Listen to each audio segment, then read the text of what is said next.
She is. We're doing it today. Okay. I do see that she's had kidney issues in the past. No, this is way worse. Does she say anything like it hurts or burns when she pees? No, I mean, she is wearing diapers due to incontinence, and now and then she'll have blood near her area, and I think that's because of a lot of the irritation.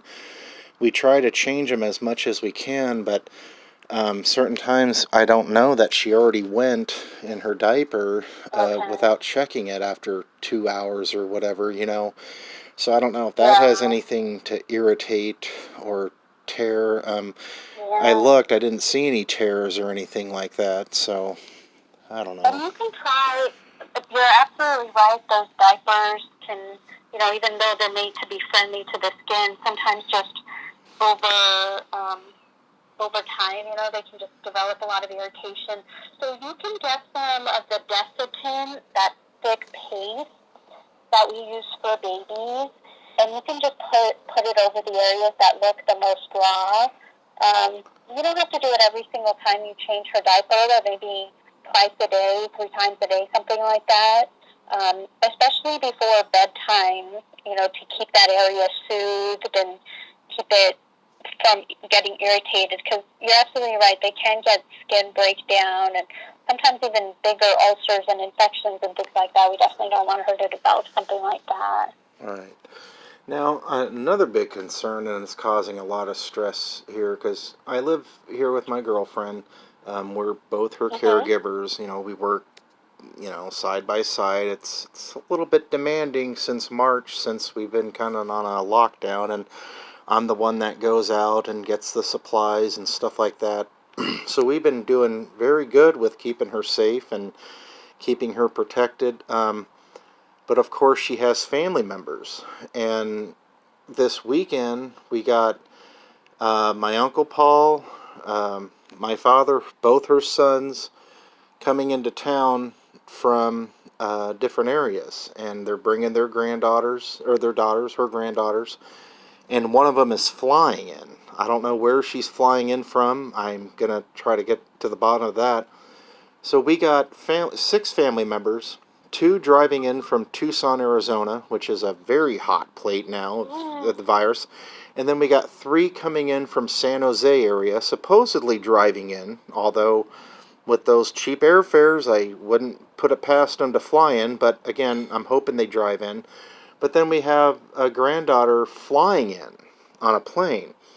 Now, with my grandmother being 90, I'm very concerned. I thought of having a visit at the park if we're all social distanced and wearing a mask, but again, I'm thinking that could even be a risk, especially with the numbers I'm seeing on the news lately.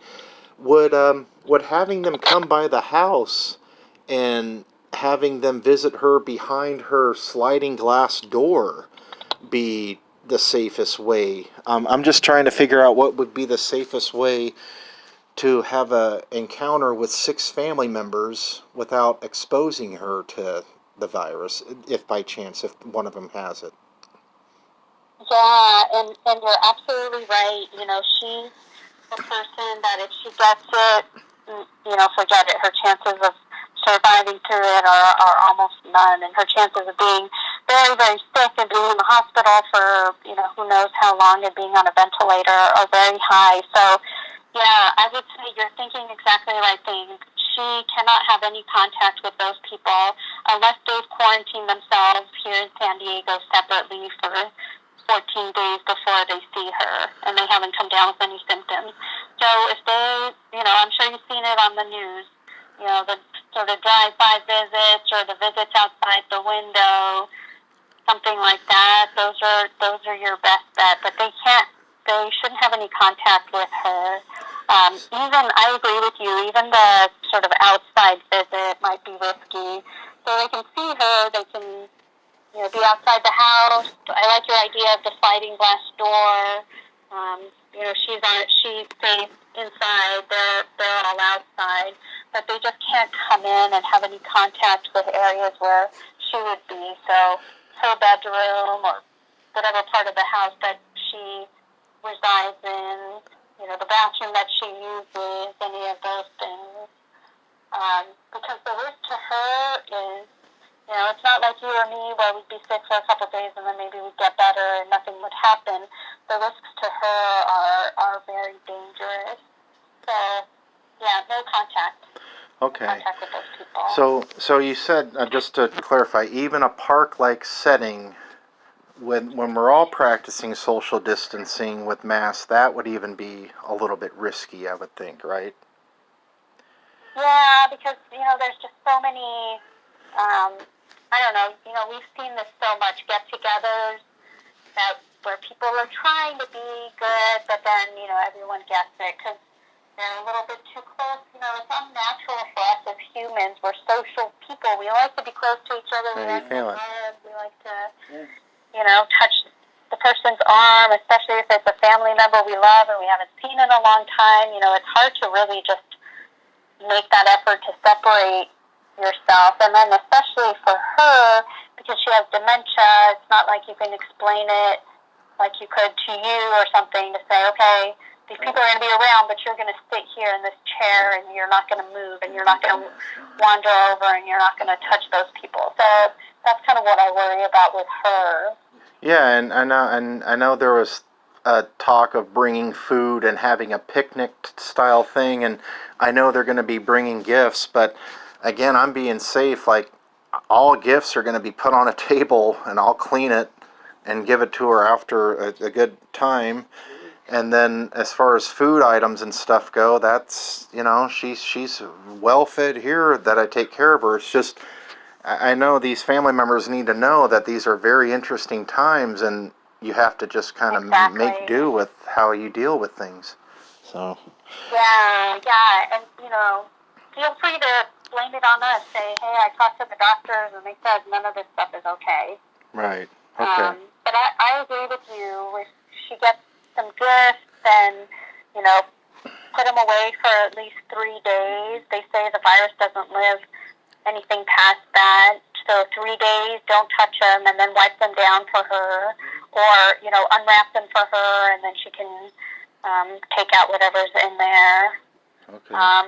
You're right. It's tough because we want to be around family, and I know that's probably good for her, but at the same time, boy, if if somebody got her sick unwittingly or unknowingly, then that would just be a disaster. And then I had family, right? I had another conversation that really rocked us last night. She has another son that is working remotely in San Jose, and his thoughts were he wanted to come down, quarantine himself in the house here for 2 weeks, and then he wanted to live here and be an addition help to live in the house.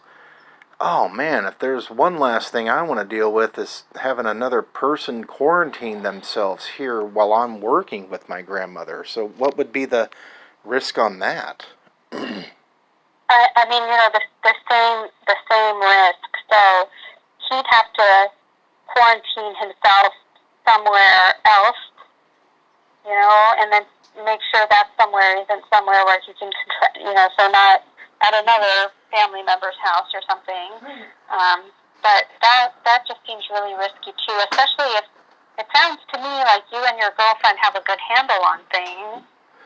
Yeah, we are. It's just in terms of taking care of her. But at the same time, it's hard to, not have her visit her family. But that's why I'm glad I'm talking to you, because I'm getting a doctor's perspective on it, where these are troubling times and you're not going to see your family as well as you should during these times. So. Yeah, and it's, hard things. I was just talking to a lady earlier today who has all kinds of medical problems. Not quite as old as your grandma, but certainly has a lot of medical problems and wants to go see her newborn baby in D.C. and wants to travel on a plane and,